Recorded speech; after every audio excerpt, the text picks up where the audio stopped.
ഈ പാർട്ടിയിൽ വെച്ച് ചില സ്റ്റുഡൻസിന് അവാർഡ് കൊടുക്കാതെ ഞങ്ങൾ തീരുമാനിച്ചിട്ടുണ്ട്.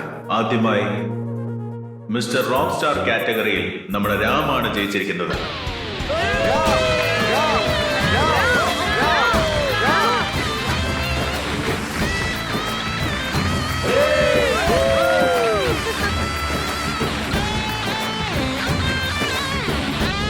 അടുത്തതായി എപ്പോഴും കുട്ടിത്തത്തോടെ വികൃതി കാട്ടി നടക്കുന്ന പെൺകുട്ടി miss power house Chhaya.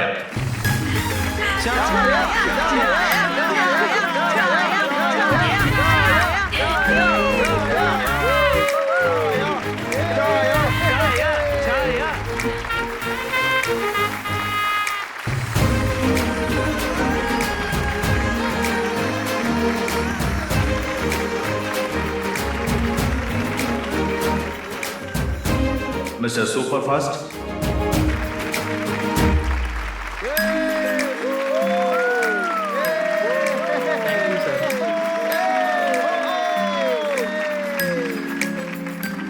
Next of all, Jig Chan.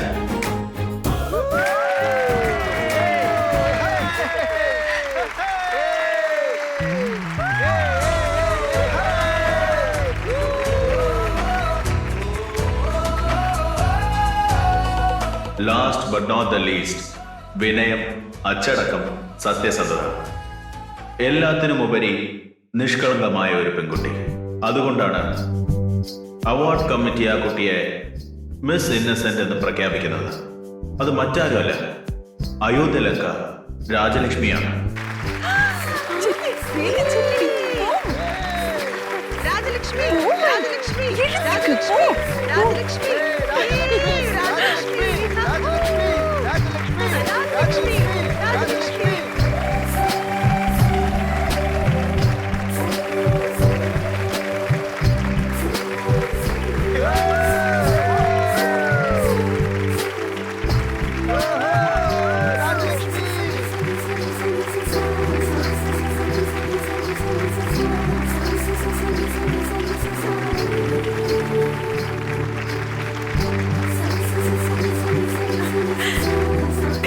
Shaji, ശരി മതി. നിന്റെ മുഖം കണ്ടാ തോന്നുന്നു നിനക്ക് ഏതോ അസുഖം വന്നതിന്റെ റിപ്പോർട്ട് കിട്ടിയതാന്ന്. ഇത് നിനക്ക് കിട്ടിയ അവാർഡാടി. നിനക്കും കിട്ടിയിട്ടുണ്ടല്ലോ. സന്തോഷം കൊണ്ട് എനിക്ക് കണ്ണു പോലും കാണാൻ വയ്യ. നീയാണെ പേടിച്ച് വരച്ചോണ്ടിരിക്കുക. എന്താടി ഇത്? അല്ലാതെ പിന്നെ എന്ത് ചെയ്യാനാ? ഞാൻ ഈ സാരി തുമ്പ് പിടിക്കോ അതോ ഇത് പിടിക്കോ? എന്റെ ഗുരുവായൂരപ്പാ, ഇവളെ ഞാൻ ഇനി എന്ത് ചെയ്യും?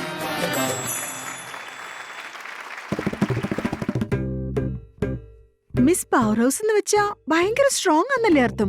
ഈശ്വര, എനിക്കിങ്ങനെ ഒരു അവാർഡ് കിട്ടിയെന്ന് കോളേജിൽ അറിഞ്ഞ എല്ലാരും എന്നെ കളിയാക്കി കൊല്ലും.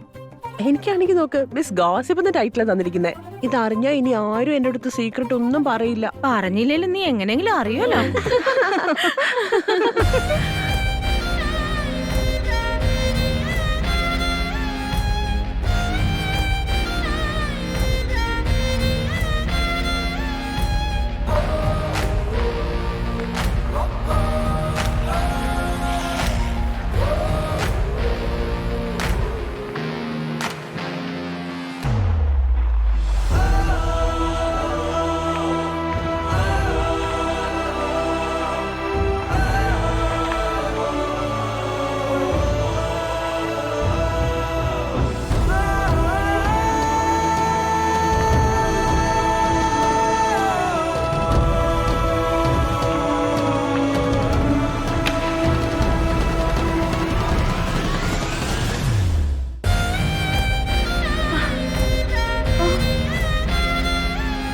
Thank you. ബോള് മൂവ് ചെയ്യുമ്പോ നിന്റെ റൈറ്റ് ഹാൻഡ് സ്ട്രെയിറ്റ് ആയിട്ട് വെക്കേ. അപ്പൊ കുറച്ചുകൂടി ബെറ്റർ ആയിട്ട് കളിക്കാൻ പറ്റും. ഓഹോ, അത് ശരി. നീ എനിക്ക് ഐഡിയ തരിക. അങ്ങനെയാണെങ്കിൽ നീ തന്നെ കളിച്ചു കയ്യിലേതോ കമ്പ് എടുത്തോണ്ട് മൈതാനത്തിലൂടെ പന്തിന് പുറകെ ഓടിയെന്നോ. നാട്ടുകാരുടെ മുമ്പിൽ ഈ കുടുംബത്തിന്റെ മാനം പോയല്ലോ. നാട്ടുകാർ മുഴുവൻ നമ്മുടെ കുടുംബത്തെ കുറിച്ച് മോശം പറയണോ? പെൺകുട്ടികൾക്ക് പറ്റുന്ന പോലത്തെ കളികളൊന്നും അല്ലത്. കയ്യോ കാലോ ഒടിഞ്ഞാലുണ്ടല്ലോ, നിന്നെ കെട്ടാനായിട്ട് ഒരു കോന്തരം വരില്ല. കൊച്ചുകുട്ടി അങ്ങനെ തന്നെ ഇരുന്നാ മതി. നീ ഇപ്പൊ കപ്പ് ജയിക്കേണ്ട ആവശ്യമൊന്നും ഇവിടെ ഇല്ല. കുടിച്ച കപ്പ് ഒന്ന് കഴുകി വെച്ചാ മതി. പിന്നെന്താ ഹോക്കിയോ കൊക്കോയോ എന്തായാലും ഇനിയില്ല. അതെ അതെ ഇപ്പൊ നല്ല രസമായിരിക്കും. ജില്ലാ തലത്തിൽ കളിക്കുമ്പോഴാ വിവരം അറിയില്ല.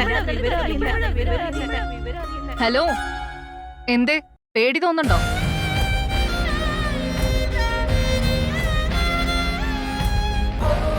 ഹലോ, സംസാരിക്കാൻ അവൾക്ക് ഇത്തിരി പേടിയൊക്കെ ഉണ്ടാവും. പക്ഷെ കളിക്കാനാണെങ്കിൽ അവള് പൊളിച്ചടുക്കും. കളിക്കടി. ഓഹോ, അത് ശരി. എന്നാ കളിക്കാൻ പറ. നീ കളിക്കടി. കളിക്കാൻ.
ഇന്ത്യയിലേക്ക് പോകാനുള്ള ഏർപ്പാടുകൾ ചെയ്തു.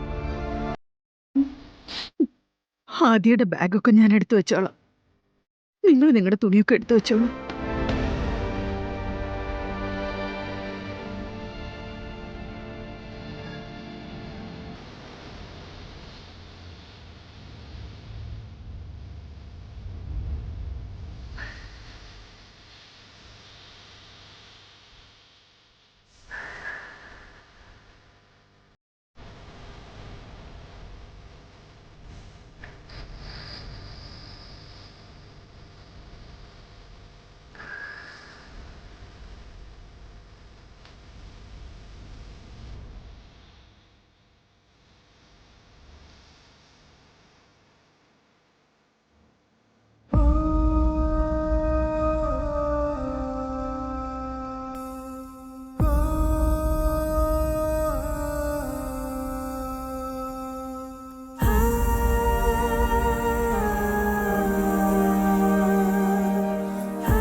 എൻ്റെ മെമ്മറീസ് എല്ലാം കളക്ട് ചെയ്ത് റെഡിയാക്കിയതാ.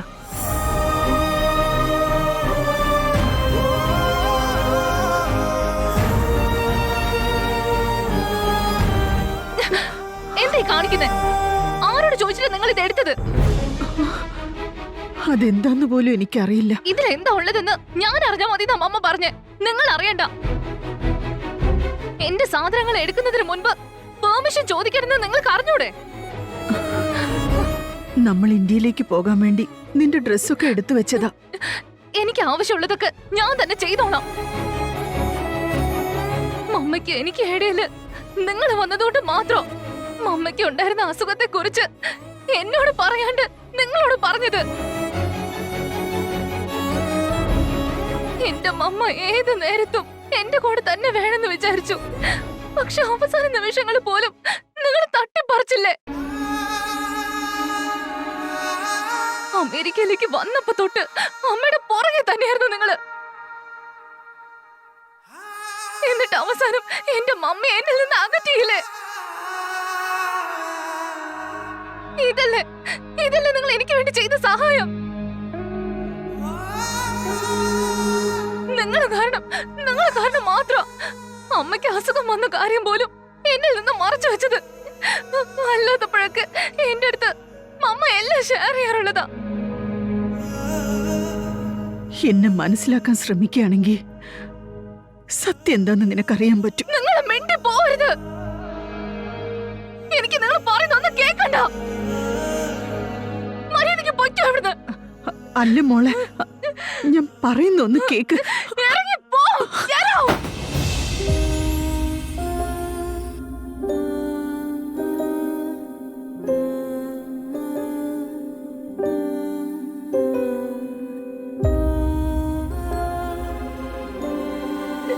Get out.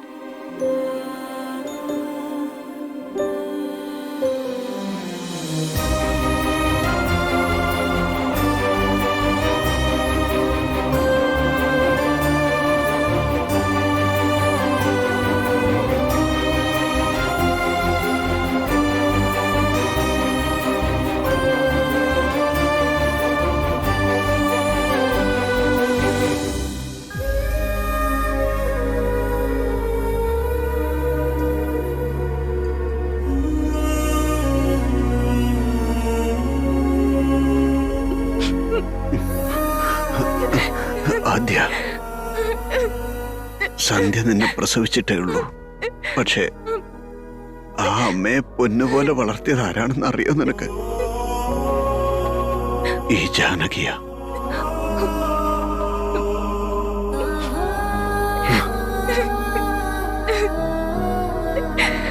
നിന്റെ അമ്മയുടെ നഷ്ടം മോളെ എന്തുമാത്രം വേദനിപ്പിക്കുന്നുണ്ടെന്ന് എനിക്കറിയാവടി. പക്ഷേ അവരുടെ മനസ്സ് വേദനിക്കുന്നത് കാണാൻ ഇവിടെ ആരുമില്ല മോളെ. സംഭവിച്ചതോർത്ത് നമുക്ക് നമ്മുടെ മനസ്സിനെ പറഞ്ഞ് മനസ്സിലാക്കാം. പക്ഷേ അവിടെ എന്തൊക്കെ സംഭവിക്കും എന്നുള്ള പേടി അവർക്കുണ്ടാവൂലേ? ഇതൊക്കെ നിനക്കിപ്പോ പറഞ്ഞാൽ മനസ്സിലാവില്ല. പുറപ്പെടാദ്യ, നമുക്ക് ഇന്ത്യയിലേക്ക് പോവാം. വാ മോളെ.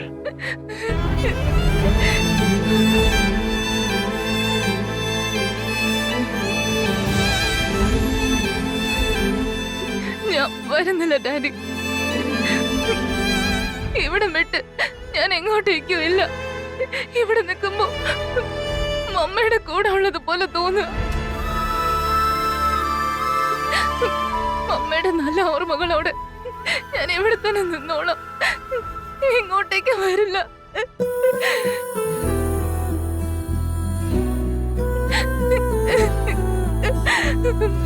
മമ്മ പ്ലീസ് ഡാഡിയോടൊന്ന് പറ, ഞാൻ മമ്മയെ വിട്ടിട്ട് ദൂരെ എങ്ങോട്ടേക്കും പോവില്ല എന്ന്.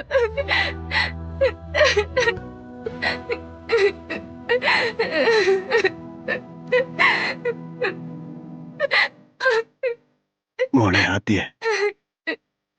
നീ നിന്റെ അമ്മയുടെ ഓർമ്മകളുമായി ഇവിടെ നിൽക്കാനല്ലേ കൊതിക്കുന്നത്. പക്ഷേ നിന്റെ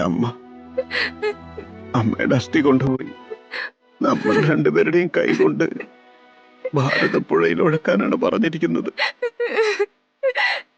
നിന്റെ അമ്മയുടെ ഓർമ്മകളുമായി നീ ഇവിടെ നിൽക്കുന്നു. അത് അമ്മയുടെ അവസാന ആഗ്രഹം സാധിച്ചു തരുവാനായി അങ്ങോട്ട് വരുന്നു എന്ന് നീ വേണം മോളെ പറയാൻ.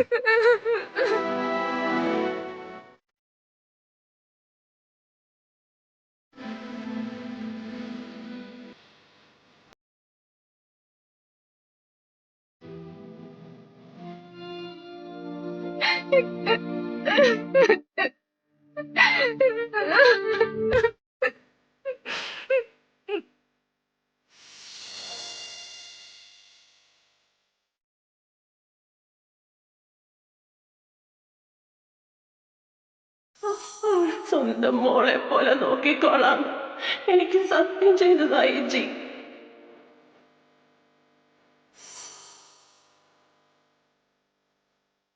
അമ്മയ്ക്ക് എനിക്ക് ഇടയില് നിങ്ങൾ വന്നതുകൊണ്ട് മാത്രം അമ്മയുടെ ഈ അസുഖത്തിന്റെ കാര്യം പോലും എന്നോട് പറയാണ്ട് നിങ്ങളോട് മാത്രം പറഞ്ഞത്.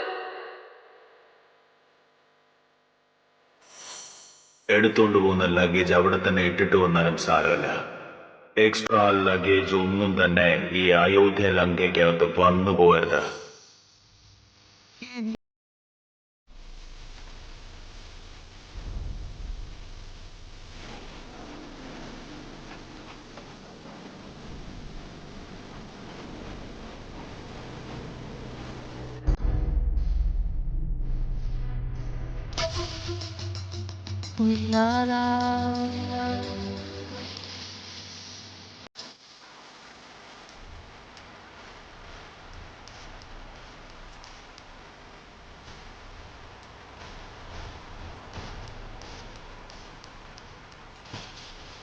സുമംഗലിയായിട്ട് പോയി എന്നല്ലാതെ സന്ധ്യയുടെ ജീവിതത്തിൽ വേറൊരു സന്തോഷവും ഇല്ല. എന്നും സ്വാർത്ഥതയായിരുന്നു അവൾക്ക്. വീട്ടിൽ ആരോടും പറയാതെ കല്യാണം കഴിച്ച് അമേരിക്കയിലേക്ക് പോയതാ. ഇപ്പൊ എന്തായി? തിരിച്ചു വരാൻ പറ്റാത്ത ദൂരത്തേക്ക് പോയില്ലേ. വിട്ടേക്കമ്മേ. ഞാൻ ആരെയും വേദനിപ്പിക്കാൻ വേണ്ടി പറഞ്ഞതല്ല. ഇന്നും അവളെക്കുറിച്ച് നല്ല രീതിയിൽ ചിന്തിക്കാൻ ഒരു കാര്യം പോലും എൻ്റെ ഓർമ്മയിലില്ല. എൻ്റെ ഏട്ടൻ മരിക്കാൻ കാരണം അവളാ. എല്ലാവരെയും വേദനിപ്പിച്ചിട്ട് അവൾ ഇവിടുന്ന് പോയത്. വർഷങ്ങൾക്ക് ശേഷം അവളുടെ ചിതാഭസ്മോ ഇങ്ങോട്ട് വരുന്നത്.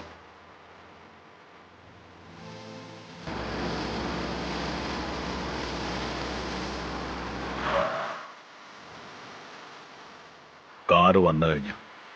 വന്നവര് തിരിച്ചു പോകുന്നവരെ അമ്മ ഒന്നും സംസാരിക്കണ്ട.